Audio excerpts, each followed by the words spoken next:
الحمد لله نحمده ونستعينه ونستغفره ونؤمن به ونتوكل عليه ونعوذ بالله من شرور أنفسنا ومن سيئات أعمالنا من يهده الله فلا مضل له ومن يضلله فلا هادي له نشهد أن لا إله إلا الله وحده لا شريك له ونشهد أن سيدنا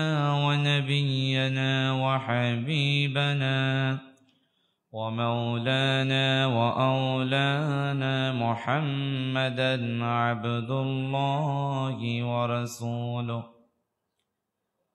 الذي أرسله بالحق بشيرا ونذيرا وداعيا إلى الله بإذنه وسراجا منيرا فقد قال الله تعالى في شان حبيبه إن الله وملائكته يصلون على النبي يا أيها الذين آمنوا صلوا عليه وسلموا تسليما اللهم صل على سيدنا مولانا محمد وعلى آل سيدنا مولانا محمد তোমাকে ডাকি যদি একবার আল্লাহ আমাকে কাছে টানো বারবার তোমাকে ডাকি যদি একবার আল্লাহ আমাকে কাছে টানো বারবার যদি পথ ভুলে যায় আমাকে দিও ঠাই যদি পথ ভুলে যায় আমাকে দিও ঠাই দিও দিশা এইটুকু আবেদার আল্লাহ আমাকে কাছে টানো বারবার আল্লাহুম্মা সাল্লি আলা সাইয়্যিদিনা মাওলানা মুহাম্মদ وعلى آل سيدنا مولانا محمد بلغ العلا بكماله كشف الدجى بجماله حسنت جميع خصاله صلوا عليه وآله সকলে পড়ছি রব্বি জিদনি ইলমা রব্বি ইশরাহ লি সাদরি ওয়ায়াসসির লি আমরি ওয়াহলুল উকদাতাম মিন লিসানি ইয়াফকাহু কওলি সুবহানাকা লা ইলমা লানা ইল্লা মা আল্লামতানা ইন্নাকা আনতাল আলিমুল হাকীম আলহামদুলিল্লাহ মহান আল্লাহ তাআলার দরবারে লাখ কোটি শুকরিয়া জ্ঞাপন করছি যে মহান রব্বুল ইজ্জত ওয়াল জালাল আমাদেরকে অসংখ্য মানুষ থেকে বাছাই করে আজকের এই সাইয়্যিদুল আইয়াম সপ্তাহের শ্রেষ্ঠ দিন জুমার দিন জুমার নামাজ আদায় করার লক্ষ্যে পৃথিবীর সবচাইতে উৎকৃষ্ট জায়গা মসজিদে এসে উপস্থিত হবার সৌভাগ্য নসিব করেছেন যিনি, তার শেখানো ভাষায় আমরা কালিমাতুশ শুকর পাঠ করছি আলহামদুলিল্লাহ। আরো জোরে পড়ছি আলহামদুলিল্লাহ। রব্বানা লাকাল হামদ হামদান কাসীরান তাইয়িবান মুবারাকান ফীহি ইয়া রাব্বি লাকাল হামদু কামা ইয়ানবাগী লিজালালি ওয়াজহিক ওয়া আযীমি সুলতানিক। আল্লাহু আকবার কাবীরা আলহামদুলিল্লাহি কাসীরা ওয়া সুবহানাল্লাহি বুকরাতাও ওয়া আসীলা। আলহামদুলিল্লাহ, আমরা প্রশংসা করে নিলাম মহান মুনীবের। অসংখ্য দরুদ ও সালামের হাদিয়া পৌঁছে যাক প্রিয় নবী মুহাম্মদ মুস্তাফা সাল্লাল্লাহু আলাইহি ওয়াসাল্লামের উপর। প্রিয় হাজরিন, আজকের আলোচনার বিষয় হচ্ছে লাইলাতুন নিসফি মিন শাবান, শাবান মাসের মধ্য রজনী। আজকে আমরা এমন একটি বরকতময় রাতের সম্মুখীন হতে যাচ্ছি, এমন একটি মুবারক রাতের সম্মুখ পানে আমরা চলে এসেছি যে রাতের ব্যাপারে আল্লাহর প্যারা হাবিব সাল্লাল্লাহু আলাইহি ওয়াসাল্লাম ঘোষণা করছেন যে এই রজনীতে আল্লাহ সুবহানাহু ওয়া তাআলা গোটা দুনিয়ার প্রত্যেক মানুষকে সাধারণ ক্ষমা ঘোষণা করে। জোরে বলেন না সুবহানাল্লাহ। এখানে প্রত্যেক ইমানদার মুসলমানদেরকে আল্লাহ সুবহানাহু ওয়া তাআলা সাধারণ ক্ষমা ঘোষণা করেন। জোরে বলেন না সুবহানাল্লাহ। এটা আমাদের জন্য সৌভাগ্য। তবে দুই শ্রেণীর মানুষকে আল্লাহ ক্ষমা করে না। আসুন, এই যে লাইলাতুন নিসফি মিন শাবান নিয়ে সমাজে রীতিমতো দ্বন্দ্ব চলছে। একদল বলছে যারা শবে বরাত পালন করে তারা কাফের। জোরে বলেন নাউজুবিল্লাহ। আবার আরেক দল বলছে যারা শবে বরাত মানে না তারাই কাফের। জোরে বলেন না নাউজুবিল্লাহ। এ ধরনের কথা আল্লাহর রাসূল সাল্লাল্লাহু আলাইহি ওয়াসাল্লাম বলে নাই, আল্লাহও বলে নাই। শবে বরাত এটা তো কোরআনেও নাই, হাদিসেও নাই। আছে কি? লাইলাতুন নিসফি মিন শাবান, শাবান মাসের মধ্য রজনী। এই শাবান মাসের মধ্য রজনীর ফজিলত আছে, বরকত আছে। এটা মুবারক রাত। আল্লাহ সুবহানাহু ওয়া তাআলার প্যারা হাবিব সাল্লাল্লাহু আলাইহি ওয়াসাল্লাম বলেন, ক্বালা রাসূলুল্লাহ সাল্লাল্লাহু আলাইহি ওয়াসাল্লাম, ইন্নাল্লাহা লা ইয়াত্তালি'ু ফি লাইলাতিন নিসফি মিন শাবান ফায়াগফিরু লিজামি'i খালকিহি ইল্লা লিমুশরিকিন আও মাশাহিন। আল্লাহর রাসূল সাল্লাল্লাহু আলাইহি ওয়াসাল্লাম বলেন, নিশ্চয় লাইলাতুন নিসফি মিন শাবানের রজনী যখন আমাদের সামনে উপস্থিত হয়ে যায়, ওই রজনীতে আল্লাহর গোলামেরা যদি আল্লাহর কাছে কান্নাকাটি করে, চোখের পানি ছেড়ে বিগত জীবনের অন্যায় অপরাধ জুলুম নির্যাতন পাপের দিকে তাকায়া, নিজের উপরে যে জুলুমগুলো করেছে এই জুলুমের দিকে তাকায়া যদি আল্লাহর কাছে অনুনয় বিনয় হয়ে, অনুতপ্ত হয়ে, স্ল্যান্ডার হয়ে আল্লাহর কাছে সে নিজের বিগত জীবনের গুনাহগুলোর দিকে তাকায়া চোখের পানি ছেড়ে আল্লাহর কাছে এমন ভাবে ওয়াদাবদ্ধ হয়, আল্লাহ বিগত জীবনে অনেক অপরাধ করেছি, অনেক গুনাহ করেছি, আল্লাহ আগামীতে আর কখনো করব না, এভাবে তওবার মধ্য দিয়ে যদি প্রতিজ্ঞা করে আর জীবনে গুনাহ করবেন না, এভাবে যদি আমি আর আপনারা রাত্রি যাপন করে নির্গুম রজনী পার করে আল্লাহর কাছে ক্ষমা চেয়ে নিতে পারি, আল্লাহ তাআলা প্যারা হাবিব সাল্লাল্লাহু আলাইহি ওয়াসাল্লাম বলেন, ফায়াগফিরু লিজামিই খালকিহি, গোটা দুনিয়ার মুসলমান ইমানদার যারা আছে তাদেরকে আল্লাহ তাদের হয়ে যাওয়া ঘটে যাওয়া গুনাহগুলো সাধারণ ক্ষমা ঘোষণা করে দেয়। সুবহানাল্লাহ।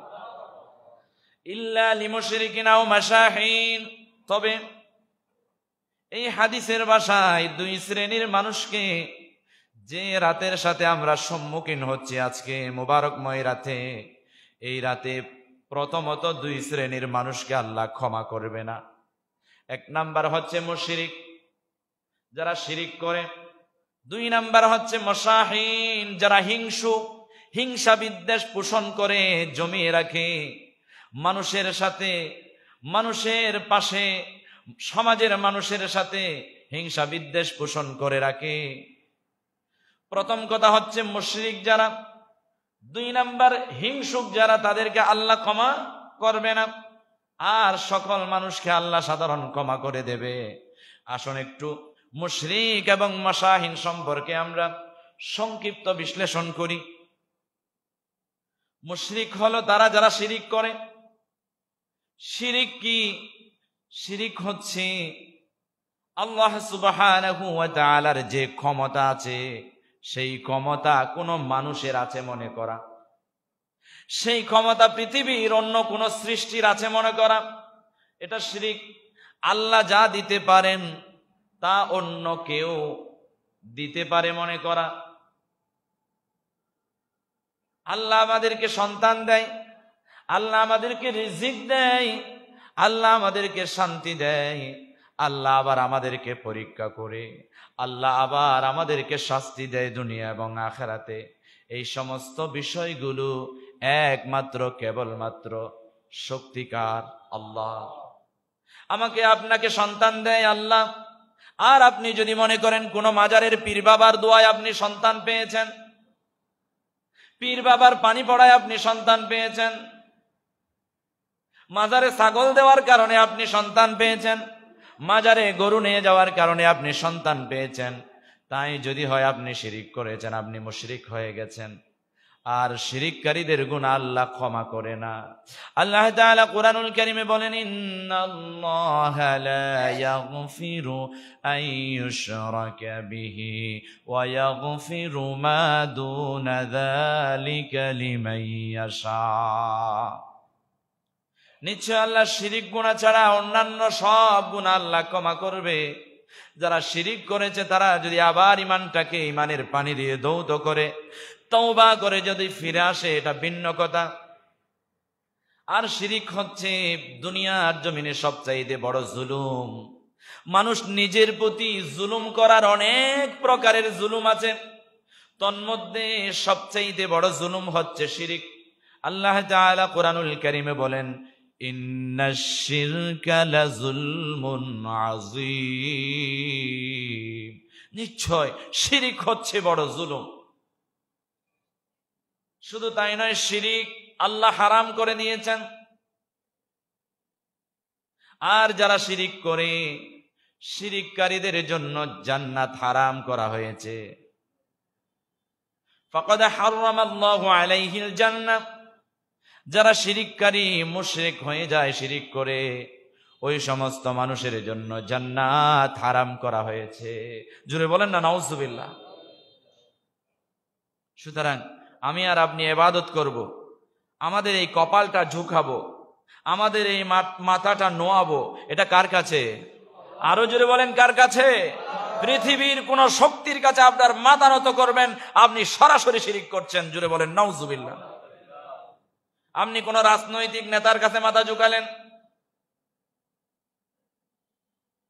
আপনি কোন পৃথিবীর পরা শক্তির কাছে মাথা ঝুঁকালেন, তাহলে আপনি আল্লাহর শক্তির কাছে, আল্লাহর যে শক্তি আছে, পৃথিবীর পরাশক্তির সে শক্তি আছে মনে করেছেন, শিরিক করলেন। শিরিকের অনেক ব্যাখ্যা আছে, আমি যদি বিশ্লেষণে যাই অনেক লম্বা হয়ে যাবে, এদিকে আমি আর যাচ্ছি না, সময় যেহেতু সংক্ষিপ্ত জুমাবাদ। আমার বন্ধুগণ, আল্লাহর প্যারা হাবিব সাল্লাল্লাহু আলাইহি ওয়াসাল্লাম বলেন, 2 নম্বরে যাদেরকে আল্লাহ আজকের এই শবে বরাত কিংবা লাইলাতুন নিসফি মিন শাবানের রজনীতে যাদেরকে ক্ষমা করবে না, তন্মধ্যে দ্বিতীয় শ্রেণীর মানুষ হলো তারা যারা হিংসুক।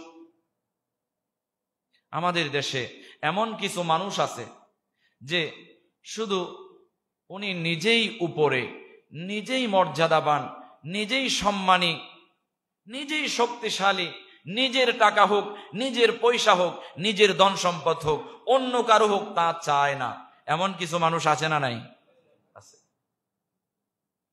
অন্য কারো সফলতা চায় না, অন্য কারো মর্যাদা চায় না, অন্য কারো সম্মান চায় না, সে সহ্য করতে পারে না হিংসা। হিংসায় জ্বলে পুড়ে ছাই হয়ে যায়।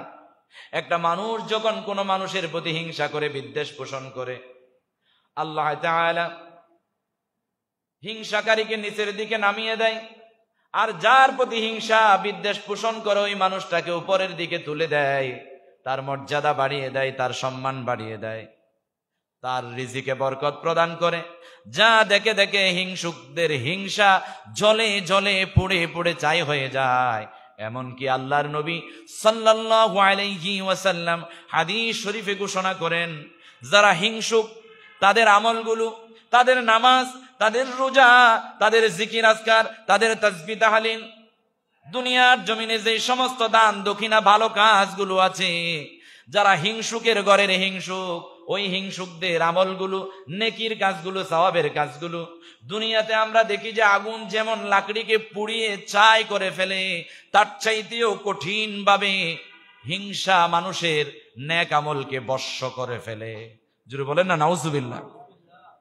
তাহলে আমার বন্ধুগণ, কোন মানুষের প্রতি হিংসা বিদ্বেষ পোষণ করে জমিয়ে রাখা যাবে না।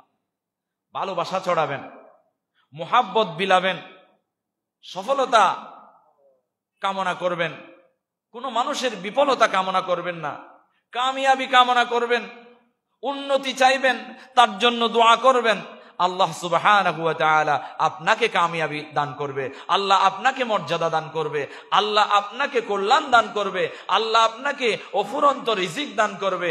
এমনকি দুনিয়ার জমিনে আপনাকে কামিয়াবি এবং পরকালীন মুক্তি আপনার জন্য বরাদ্দ দিয়ে দেবে। জোরে বলেন না সুবহানাল্লাহ। আপনি একজন উঠতে চায়, তাকে আপনি টান দিবেন, আল্লাহ কি চেয়ে আছে, বসে আছে? আপনি যাকে নামাবেন তার চাইতেও বেশি নামাবেন আপনাকে। আপনি যার জন্য হিংসা করে, আপনার হিংসা রাস্তা করে যত বড় গর্ত করবেন, সেই গর্তে আপনি যার প্রতি হিংসা বিদ্বেষ পোষণ করবেন তাকে ফেলতে পারবেন না, আপনি নিজেই পড়ে যাবেন। জোরে বলেন ঠিক কিনা? আল্লাহ আমাদেরকে এই দুইটা কাজ থেকে, বিশেষ করে শিরিক এবং হিংসা থেকে, বিদ্বেষ থেকে আমাদেরকে বেঁচে থেকে তওবা করে আগামী আজকের এই আমরা যে রাতের সাথে সম্মুখীন হচ্ছি, লাইলাতুন নিসফি মিন শাবান, এই রজনীতে নির্ঘুম জাগ্রত থেকে চোখের পানি ছেড়ে কিয়াম করে এবং সিয়াম পালন করে বা আমল জিন্দেগি আমাদেরকে গ্রহণ করার তৌফিক দান করুন বলি আমিন। আমার বন্ধুগণ, লাইলাতুন নিসফি মিন শাবান তথা শবে বরাত সম্পর্কে আল্লাহর প্যারা হাবিব সাল্লাল্লাহু আলাইহি ওয়াসাল্লাম অন্য হাদিসে ঘোষণা করেন, ইযা কানাত লাইলাতুন নিসফি মিন শাবান ফাকুমু লাইলাহা ওয়াসুমু নাহারাহা ফাইন্নাল্লাহা ইয়ানজিলু ফিহা লিগুরুবিশ শামসি ইলা সামাইদ দুনিয়া ফায়াকুলু আলা মিন মুস্তাগফিরিন লি ফাআগফির লাহু আলা মুস্তারজিকুন فأرزقه على مبتلا فوافيا على كذا حتى يطلع الفجر।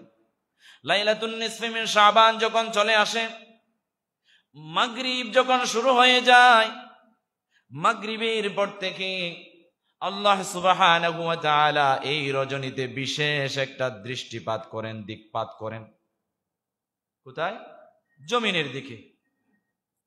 এরপরে এই রাতে আল্লাহর রাসূল সাল্লাল্লাহু আলাইহি ওয়াসাল্লাম আমাদেরকে ওসিয়ত করেছেন, আল্লাহর রাসূল সাল্লাল্লাহু আলাইহি ওয়াসাল্লাম আমাদেরকে নসিহত পেশ করেছেন, আমাদেরকে আদেশ করেছেন, লাইলাতুন নিসফি মিন শাবান যখন আসবে তোমরা রাত্রিবেলা কিয়াম করো। কি করো? কিয়াম মানে সালাত পড়ো। লম্বা লম্বা দাঁড়িয়ে দাঁড়িয়ে লম্বা লম্বা কিরাত পড়ে বেশি বেশি তাসবিহ পাঠ করে বড় বড় লম্বা লম্বা রুকু সিজদা দিয়ে সালাত পাঠ করার কথা বললেন। কিয়াম মানে হচ্ছে সালাত। কিয়াম মানে কি? এখানে কিয়াম শব্দের অর্থ হচ্ছে সালাত। কিয়াম মানে এটা বলে নাই যে দাঁড়িয়ে দাঁড়িয়ে ইয়া নবী সালাম আলাইকা বলতে হবে। হ্যাঁ, আপনার যদি ভালো লাগে বলেন, আমরাও মাঝে মাঝে বলি, কোনো সমস্যা নেই।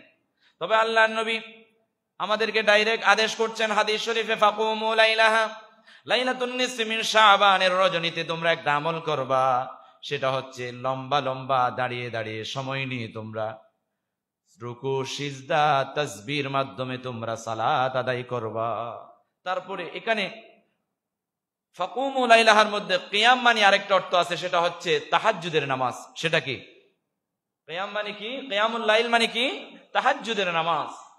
তাহাজ্জুদের যাই নামাজে মরণ দিও প্রভু আমায়, ইকামতে দিনের পথে কবুল করে নিও আমায়। তাহাজ্জুদের জায়নামাজে আপনি মৃত্যু কামনা করবেন। তাহাজ্জুদের জায়নামাজে কিংবা নামাজে যদি আপনার মৃত্যুটা হয়, এর চাইতে সুন্দর মৃত্যু আর কি হতে পারে?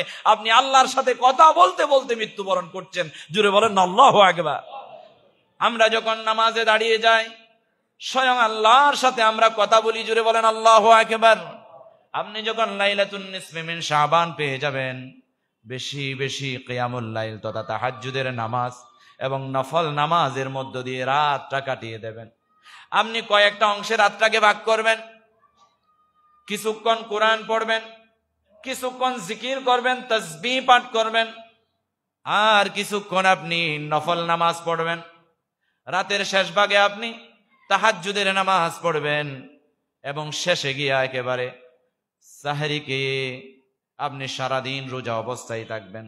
যেহেতু আল্লাহর নবী সাল্লাল্লাহু আলাইহি ওয়াসাল্লাম বলছেন ফাকুমু লাইলাহা ওয়াসুমু নাহারাহা, রাতে কিয়াম আর দিনে সিয়াম। রাতে কিয়াম, দিনে সওম রোজা। পারবো তো ইনশাআল্লাহ? পারবো তো ইনশাআল্লাহ? আল্লাহ তৌফিক দান করুন, বলি আমিন। আর আরো কি বলছেন আল্লাহর নবী? এই রজনীর মাগরিব থেকে শুরু করে ফজর পর্যন্ত আল্লাহ সুবহানাহু ওয়া তাআলা আসমানের নিচে জমিনের উপরে যারা বসবাস করে তাদের দিকে একটা বিশেষ নজর দেয়, বিশেষ দৃষ্টিপাত করে, বিশেষ দিকপাত করে। আর আল্লাহ তাআলা ডাক মেরে বলেন, আলা মিন মুস্তাগফিরিন লি ফাআগফির লাহ। কার ক্ষমা প্রয়োজন? কি অপরাধ করেছে অপরাধী, আমার কাছে ক্ষমা প্রয়োজন, আসো আমার কাছে ক্ষমা চাও। সুবহানাল্লাহ।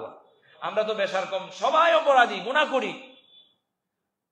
গুনাহ মাফ করিয়ে নেওয়ার, ক্ষমা চাওয়ার উত্তম একটা রাত আমাদের সম্মুখ পানে উপস্থিত হয়েছে।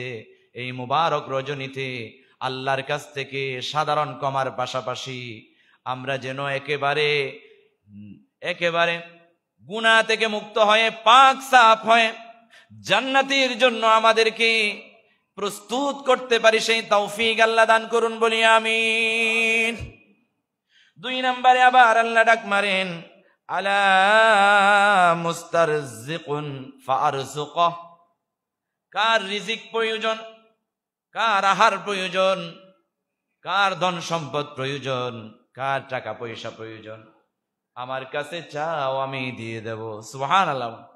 রিজিক তো অনেক কিছু আছে। রিজিক মানে আমরা মনে করি শুধু টাকা আর টাকা, পয়সা আর পয়সা, খাবার আর খাবার না। রিজিক আপনার সন্তান, রিজিক আপনার স্ত্রী, রিজিক আপনার সুস্বাস্থ্য। জুড়ে বলেন ঠিক কিনা? আপনি যদি সুস্থ না থাকেন তাহলে গোটা পৃথিবী যদি আপনার এই হাতে তুলে দেওয়া হয়, আপনার ভালো লাগবে না।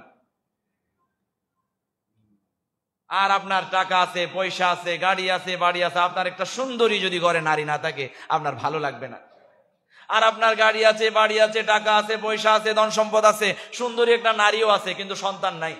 তার মানে সন্তান এটা আপনার রিজিক, আপনার ভালো লাগবে না, দুনিয়াতে থেকেও নাই মনে হবে। আমার বন্ধুগণ, রিজিক বলতে যা বুঝায়, যা যা আপনার প্রয়োজন তা হচ্ছে আপনার জীবনে আপনার রিজিক। আপনার চাহিদা মেটাবার জন্য, দুনিয়াতে চলার জন্য, আপনার বাড়ি, আপনার গাড়ি, আপনার পৃথিবীতে বেঁচে থাকার জন্য যা যা প্রয়োজন সব কিছু আপনার জন্য রিজিক, জুড়ে বলেন সুবহানাল্লাহ। আর আপনার জন্য যা প্রয়োজন তা আল্লাহ বলছেন, আসো কার রিজিক প্রয়োজন আমার কাছে চাও, আমি দেব। সুবহানাল্লাহ। 3 নম্বরে আলা মুবতালান ফাওয়াফিয়া, কে দুঃখ দুর্দশায় আছো, কে ক্ষতিগ্রস্ত অবস্থায় আছো, কে মুসিবতে পড়েছো, আমার কাছে আসো, ফাওয়াফিয়া, আমি মুক্ত করব। সুবহানাল্লাহ বলেন। কত মানুষ কত বিপদে আছে, কেউ জটিল এবং কঠিন রোগে শোকে আছে, কেউ পারিবারিক সমস্যায় আছে, কেউ সামাজিক সমস্যায় আছে, কেউ আর্থিক সমস্যায় আছে। অনেক মানুষ অনেক ভাবে দুঃখ দুর্দশায় আছে। প্রত্যেকটা মানুষ এক একটা সমস্যায় আছে, কারুগুলো দেখা যায় আর কারুগুলো দেখা যায় না। সুতরাং আজকের এই রজনীতে, যে মুবারক রজনী আসছে আমাদের সামনে উপস্থিত, এই রজনীতে আল্লাহ তাআলা ডাক মেরে বলেন যে কার কি সমস্যা আছে আমার কাছে চাও, আমি সমাধান করে দেব। জুড়ে বলেন না সুবহানাল্লাহ। আমার বন্ধুগণ, আল্লাহর নবী সাল্লাল্লাহু আলাইহি ওয়াসাল্লামকে সাহাবাগণ জিজ্ঞাসা করেন, ইয়া রাসূলুল্লাহ, ইয়া হাবিবাল্লাহ, শাবান মাসের মধ্য রজনীতে লাইলাতুন নিসফি মিন শাবানে আপনি রোজা রাখেন কেন?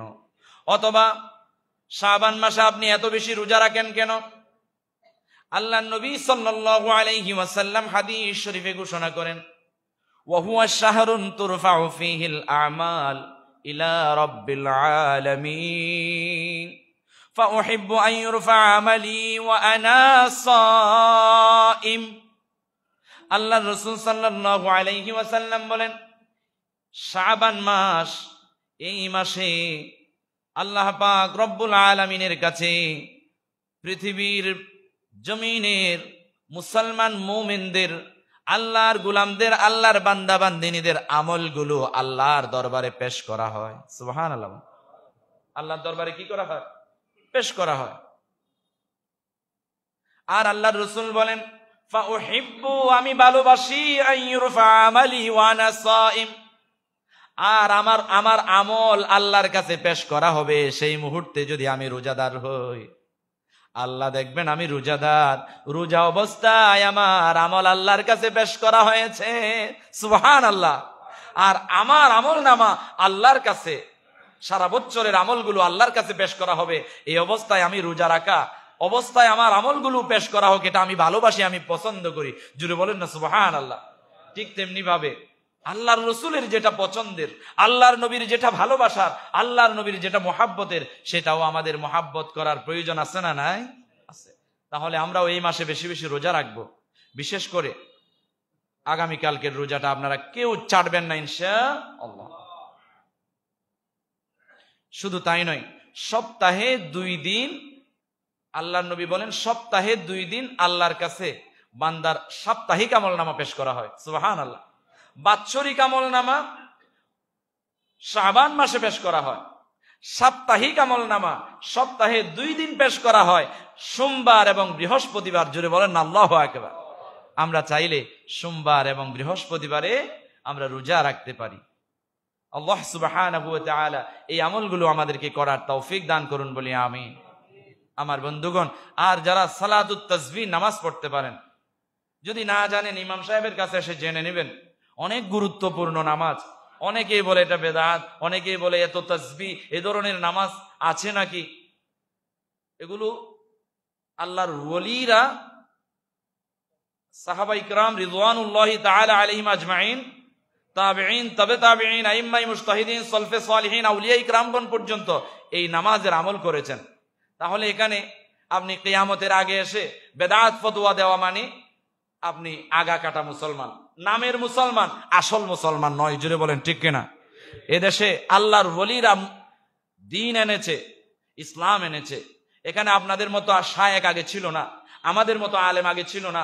মসজিদের মুয়াজ্জিনরা, মসজিদের মুয়াজ্জিনরা, খুনখাররা এখানে ইসলামকে ধারণ করে রেখেছিলেন। তারা যা এনে দিয়েছেন তা পেয়েছি বলে আমরা আসলটা আনতে পেরেছি। জুড়ে বলেন ঠিক কিনা? ওনারা ধরে রেখেছেই বলে আমরা এ পর্যন্ত ইসলাম পেয়েছি। ওনারা যদি আলিফ বে তে এগুলো না আনতো, আমরা আলিফ বা তা এগুলো শুদ্ধ করে পড়তে পারতাম না। তারা আলিফ বে তে সে পড়ে আমাদের জন্য রেখে দিয়েছেন, ধরে রেখেছেন। এটার শুদ্ধতা আমরা যাচাই করে মূল পর্যন্ত গিয়েছি। এটা আমরা পেরেছি তাদের কারণে। তারা যদি না থাকতো আমরা পারতাম না। সুতরাং অনেক মানুষ বলে এই যে শবে বরাত আছে নাকি, নতুন নতুন ফতোয়া জারি করে যারা শবে বরাত পালন করে তারা বেদাত করে। অনেকেই বলছে যারা শবে বরাত পালন করে তারা কাফের। জুড়ে বলেন নাউজুবিল্লাহ। বলে যে শবে বরাতের ফাতিহা আছে নাকি, কে বলছে ফাতিহা নাই? ফাতিহা প্রত্যেক দিন আছে। প্রত্যেকটা খাবারের শুরুতে আপনার ফাতিহা। পানি খাচ্ছেন ফাতিহা, ভাত খাচ্ছেন ফাতিহা, নাস্তা খাচ্ছেন ফাতিহা। জুড়ে বলেন না সুবহানাল্লাহ। ফাতিহা মিন্স বিগিনিং অর ওপেনিং। আপনি খেলা শুরু করছেন বিসমিল্লাহ, আপনি কাজ শুরু করছেন বিসমিল্লাহ, ফাতিহা। সুবহানাল্লাহ বলেন। আপনার মন চাচ্ছে আপনি কাজটা শুরু করছেন, একটা সূরা ফাতিহা পড়েন। আপনার মন চাইছে সূরা ইখলাস পড়েন, আপনার মন চাইছে কাজের শুরুতে সূরা ইয়াসিন পড়েন। এগুলো ফাতিহা, উত্তম ফাতিহা। আল্লাহু আকবার বলেন। কে বলছে আপনার ফাতিহা নাই? বলে যে ফাতিহা মানে গরু নাকি, ফাতিহা মানে ছাগল নাকি, ফাতিহা মানে মুরগি নাকি? হ্যাঁ, ফাতিহা মানে মুরগি, ফাতিহা মানে গরু, ফাতিহা মানে ছাগল, ফাতিহা মানে গোশত আর গোশত, ফাতিহা মানে খাবার আর খাবার, ফাতিহা মানে খাবার আর খাবার, ফাতিহা মানে ভোজন আর ভোজন। আপনি খাবেন তো খাবেন, বিসমিল্লাহ বলবেন, ফাতিহা। আল্লাহু আকবার বলেন। ইসলামের মধ্যে দুইটা জিনিস সবচাইতে উত্তম। সুবহানাল্লাহ বলেন। আল্লাহর নবীর কাছে গিয়া সাহাবা জিজ্ঞাসা করেন, ইয়া রাসূলুল্লাহ, ইসলামে কোন আমলটি বেশি উত্তম? আল্লাহ নবী সাল্লাল্লাহু আলাইহি ওয়াসাল্লাম বলেন, তুতঈমুত তুআম ওয়া তুকরিউস সালাম আলা মান আরাফতা ওয়া মান লাম তা'রিফ। তুমি খাওয়াও, খাওয়ানোটা উত্তম কাজ ইসলামে। এরপরে পরিচিত অপরিচিত সবাইকে তুমি সালাম বিনিময় করো। জোরে বলেন আল্লাহু আকবার। এখন বলে যে ফাতিহা খুঁজে পাই না। যারা ফাতিহা খুঁজে পায় না তারা আসলে আলেমও না, তাদের ইলমও নাই। আল্লাহ আমাদের সবাইকে বুঝার তৌফিক দান করুন বলে আমিন। আজকে এত বড় মহিমান্বিত বরকতময় একটা রজনী, আপনার মন চাচ্ছে আমি পরিবার নিয়ে রাতে একটু ভালো খাবারের আয়োজন করব, সাথে সাথে কিছু অসহায় মানুষকে দাওয়াত দেব, সাথে সাথে আমার মসজিদে আমাদের দিকে তাকিয়ে ঘর হচ্ছে কারুর আমু, ঘর হচ্ছে ইনানি ইমাম সাহেবের, মুয়াজ্জিন সাহেবের ঘর হচ্ছে রামু। ওনারা ঘর ফেলে, ওনারা চাইলে আজকে সেখানেই ইবাদত বন্দেগী করতে পারতো। ওনারা ঘর ফেলে এখানে রয়ে গেছেন, যে সন্তান সন্ততির সাথে হয়তো ভালো কিছু খাইতে পারতেন, তারা খায় না। তাদেরকে নিয়ে একটু ডেকে নিয়ে বসি অথবা তাদের জন্য নিয়ে আসি, এগুলো উত্তম কাজ। এখানে বেদাতের কোনো কিছু আমি দেখতেছি না। অসহায় মানুষদেরকে খাওয়াবেন, পথচারীদেরকে খাওয়াবেন, আত্মীয় স্বজনদেরকে ডেকে এনে খাওয়াবেন।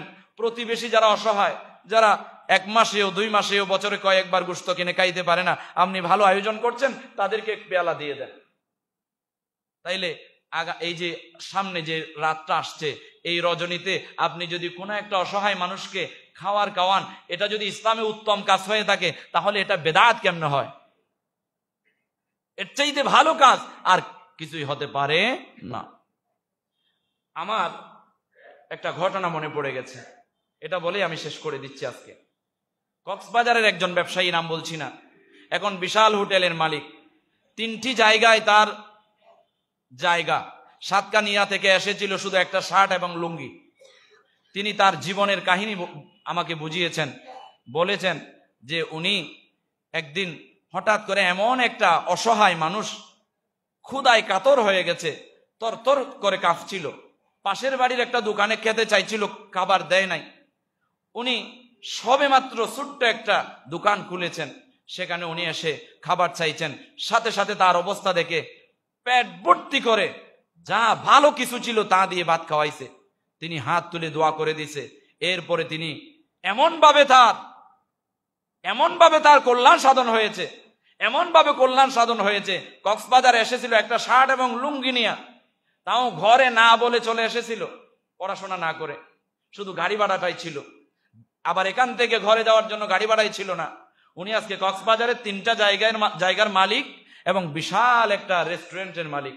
জুড়ে বলেন না সুবহানাল্লাহ। তো আমাকে আপনাকে চাইলে আল্লাহ তাআলা মানুষকে যদি আপনি 5 টাকা 10 টাকা পকেটে আছে 5 টাকা দিয়ে দেন, একটু যদি দোয়া পেয়ে যান, হয়তো আপনার কপালটাই খুলে যাবে। জুড়ে বলেন আল্লাহু আকবার। আর লাইলাতুন নিসফি মিন শাবানের রজনীতে আরো এক শ্রেণীর মানুষের গুনাহ আল্লাহ মাফ করবে না, তা হচ্ছে মা বাবার অবাধ্য সন্তান যারা, তারা। মা বাবার অবাধ্য সন্তান যারা, তাদের জন্য লাইলাতুন নিসফি মিন শাবান কেন, লাইলাতুল কদর কেন? গোটা বছরের 365 দিনে অথবা রাতে আল্লাহ তাদের গুনাহ ক্ষমা করবে না। আল্লাহ রাসূলের একটি হাদিস মনে পড়ে গেল যে রাত্রিবেলা যদি কোনো সন্তান মায়ের অসন্তুষ্টি নিয়ে নামাজ পড়তে যায়, তার নামাজ আল্লাহ, রাতের নামাজ আল্লাহ কবুল করবে না। সকালবেলা যদি মা বাবার অসন্তুষ্টি নিয়ে সে নামাজও পড়তে যায়, তাহলে দিনের নামাজ আল্লাহ সুবহানাহু ওয়া তাআলা কবুল করবে না। সুতরাং নাউজুবিল্লাহ বলেন, সুতরাং আল্লাহ সুবহানাহু ওয়া তাআলা আমাদেরকে মা বাবাকে সম্মান, মর্যাদা, ইজ্জত, কদর করার তৌফিক আল্লাহ দান করুন বলি আমি। তবে হ্যাঁ, মা বাবা যদি আপনাকে শিরিকের কথা বলে, মা বাবা যদি আপনাকে নাজায়েজ বিষয়ে কাজ করতে বলে, মা বাবা যদি আপনাকে আল্লাহ বিরোধী কাজ করতে বলে, তা হিকমতের সহিত এড়িয়ে চলবেন, তবে বাড়াবাড়ি করার দরকার নাই। প্রিয় হাজিরিন, সময় সংক্ষিপ্ত, সময় শেষ। আজকে এতটুকু যা বললাম তা সর্বপ্রথম আমাকে মানার, আমাকে পালন করার